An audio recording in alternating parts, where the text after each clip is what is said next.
Kakinada Rangaraya medical కాలేజీలో అలాగే 50 మంది ఎవరైతే వైద్య విద్యార్థులపై అయితే లైంగిక వేధింపులు అయితే కలకలం రేపింది. దీనిపై కూడా విచారణ అయితే జరుగుతున్నటువంటి పరిస్థితి ఉంది. అసలు మొత్తం 50 మంది ఎవరైతే మెడికల్ విద్యార్థులు ఉన్నారో వాళ్ళపై కూడా అంటే వీళ్ళందరూ కూడా ఇంటర్నల్గా కూడా ఫిర్యాదు చేశారు. ఈ నేపథ్యంలోనే ఇప్పుడు డిసిప్లినరీ కమిటీ కూడా వేశారు. దీనిపై విచారణ అయితే వేగవంతం చేస్తున్నటువంటి పరిస్థితి ఉంది. దీనిపై అసలు వివరాలు ఏ విధంగా జరిగింది, అసలు దీనిపై విచారణ ఏ విధంగా కొనసాగుతుందని మరిన్ని విషయాలు తెలుసుకునేందుకు ఇక్కడ హెచ్ఓడి ఉన్నారు, మాట్లాడే ప్రయత్నం చేద్దాం. శ్రీవాణి గారు, మేడం చెప్పండి, ఏం జరిగిందని మీకు ఫిర్యాదు అందరూ జరిగింది, ఎప్పుడు జరిగింది, ఎప్పటి నుంచి విచారణ మొదలైంది? 8 జూలై మధ్యాహ్నం 3:30 సమయంలో నా దగ్గరికి వొకేషనల్ ఎమ్మెల్టీ అమ్మాయిలు వచ్చారు గుంపుగా, along with my assistant professor doctor Keerthana. వాళ్ళు ఇలాగా కళ్యాణ్ చక్రవర్తి అనే ల్యాబ్ అటెండెంట్ వాళ్ళతో మిస్బిహేవ్ చేస్తున్నట్టుగా నాకు దృష్టికి తీసుకువచ్చారు. ఏ విధమైన ఇబ్బంది మీరు ఎదుర్కొన్నారు అని నేను వాళ్ళని అడగడం జరిగింది. వాళ్ళు ఏదైనా పని చెప్పాలంటే మా భుజాల మీద చెయ్యి వేసి పిలిచి చెప్తున్నారు, అది మాకు నచ్చటం లేదు అని 2-3 చెప్పారు. వాళ్ళల్లో నేను వాళ్ళని ధైర్యంగా ఉండమని చెప్పి వాళ్ళు మా దృష్టికి తీసుకువచ్చినందుకు కూడా వాళ్ళని అభినందించాను. తప్పకుండా కళ్యాణ్ చక్రవర్తికి నేను వార్నింగ్ ఇచ్చి ఇక నుంచి మీకు ఏ ఇబ్బంది కలగకుండా చూస్తానని వాళ్ళకి హామీ ఇచ్చాను. 9th మార్నింగ్ నాడు ఆయన్ని పిలిపించి నేను వార్నింగ్ ఇచ్చాను.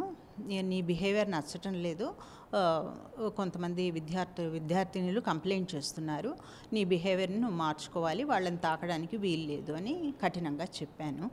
అతను నేను ఉద్దేశపూర్వకంగా దురుద్దేశంతో నేను ప్రవర్తించలేదు, నా వయసు 50 సంవత్సరాలు అలా ఉంటుంది, నాకు కూడా పెళ్ళి అయిన పిల్లలు ఉన్నారు, నేను వాళ్ళని నా కూతుళ్ళు కొడుకులుగా చూస్తాను తప్పించి అలాంటి ఉద్దేశాలు నాకు లేవు, కానీ మీరు చెప్పారు కాబట్టి ఇంక నుంచి నేను జాగ్రత్తగా నడుచుకుంటాను అని నాకు హామీ ఇచ్చి వెళ్ళాడు. అంటే కళ్యాణ్ చక్రవర్తితో పాటు మరో 3 ఉన్నారని కూడా అభియోగాలు వస్తున్నాయి. ఇంకా వాళ్ళు ఎవరెవరైనా గుర్తించడం జరిగింది? వాళ్ళ 3 పేర్లు నిన్న 10th నాడు కాలేజ్లో మీటింగ్లో చెప్తేనే తెలిసింది నాకు. నేను ఇక్కడ 23rd జూన్ నుంచి విధులు నిర్వర్తిస్తున్నాను.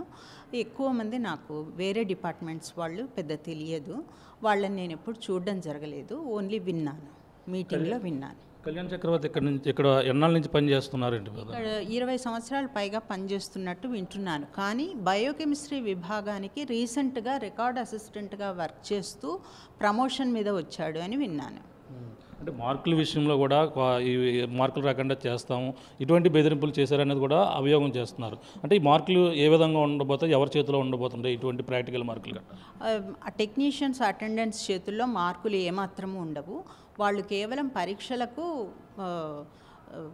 కావాల్సిన సదుపాయాలు, తర్వాత కావాల్సిన రియేజెంట్స్ అవి అరేంజ్ చేస్తారు అంతేను. మార్క్స్ ఫ్యాకల్టీనే, అసిస్టెంట్ ప్రొఫెసర్స్ కానీ అసోసియేట్ ప్రొఫెసర్స్ కానీ కొన్ని సమయాల్లో ప్రొఫెసర్స్ కానీ ఉంటారు. వాళ్ళ చేతుల్లో మార్కులు అనే విషయం అబద్ధం అండి. వాళ్ళ చేతుల్లో ఏమీ ఉండదు మార్కులది. అంటే ఇప్పుడు ఎంతమందిని విచారణ చేయడం జరిగింది అని మీ దగ్గర కొంతమంది వచ్చి ఫిర్యాదు చేశారంటున్నారు. అంటే 50 మంది వరకు కూడా బాధితులు ఉన్నారని కూడా చెప్పుకొస్తున్నారు. అంటే మీరు ప్రాథమిక నిర్ధారణ ఎంతవరకు వచ్చిందండి? నా దగ్గరికి వచ్చి కంప్లైంట్ చేసిన వాళ్ళు ఒక 20 మంది వచ్చారు ఆ రోజు. వాళ్ళల్లో 2-3 బాధితులము అని చెప్పారు, అంతేనండి. మిగతా వాళ్ళ గురించి నాకు వినడమే కానీ నా వరకు రాలేదు. ఇప్పుడు శాఖపరమైన చర్యలు ఏ విధంగా తీసుకోబోతున్నారు? ఆర్ఎంసీ ప్రిన్సిపల్ గారితో పాటు మీ హెచ్ఓడి కూడా నిన్న నుంచి కూడా విచారణ అయితే చేస్తున్నారు. అక్కడ మీకు ఉన్నత స్థాయి నుంచి అధికారుల నుంచి ఎటువంటి ఆదేశాలు రాబోతున్నారు? దీనిపై కూడా జిల్లా కలెక్టర్ కూడా మీరు ఎటువంటి వివరణ ఇవ్వడం జరిగింది? నేను ఇంతవరకు జిల్లా కలెక్టర్ వరకు నేను వెళ్ళలేదు. నాకు తెలిసిందే 8th నాడు, 9th నాడు అతనికి వార్నింగ్ ఇవ్వడంతో ఇది ముగిసింది. నిన్న 10th నాడు ఇది ఒక మీటింగ్ జరిగింది.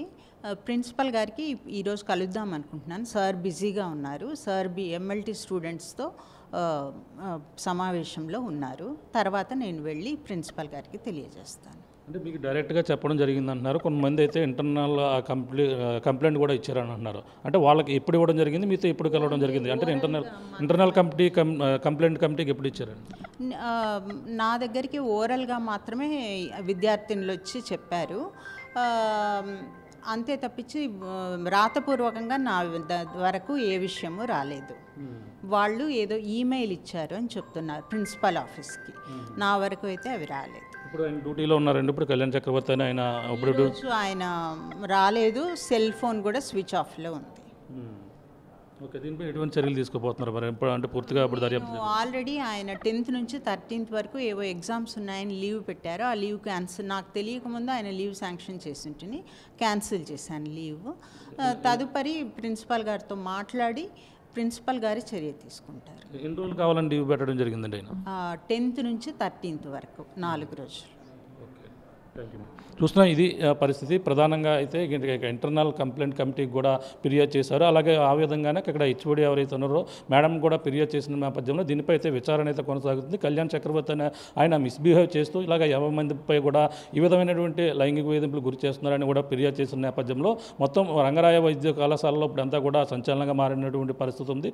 దీనిపై డిసిప్లినరీ కమిటీ కూడా విచారణ అయితే వేగవంతం చేస్తున్నారు. దీనిపై జిల్లా కలెక్టర్ కూడా దీనికైతే పూర్తి వివరణ అయితే ఇచ్చేందుకు కూడా మరో పక్కన వివరాలు అయితే తెలుసుకునేందుకు అధికారులు కూడా దీనిపై సన్నద్ధమవుతున్నటువంటి పరిస్థితి. ఏదేమైనా దీనిపై కళ్యాణ్ చక్రవర్తి అయితే ప్రస్తుతం లీవ్లో ఉన్నటువంటి పరిస్థితి ఉంది. అతను ఫోన్ కూడా స్విచ్ ఆఫ్ చేసి ఉన్నట్టుగా కూడా చెప్పుకొస్తున్న నేపథ్యంలో దీనిపై మరి ఎటువంటి చర్యలు తీసుకుంటారు? ఈ యొక్క 50 మంది విద్యార్థుల తల్లిదండ్రులు అయితే ఇప్పుడు అందరూ కూడా భయాందోళనకు గురవుతున్నటువంటి పరిస్థితి ఉన్న నేపథ్యంలో ఇప్పుడు కళ్యాణ్ చక్రవర్తి అయితే ఫోన్ స్విచ్ ఆఫ్ చేయడంతో పాటు తనకు సహకరించినటువంటి ముగ్గురు ఎవరనేది కూడా పూర్తి విచారణ అయితే చేపడుతున్నటువంటి పరిస్థితి ప్రధానంగా ఉందని చెప్పాలి.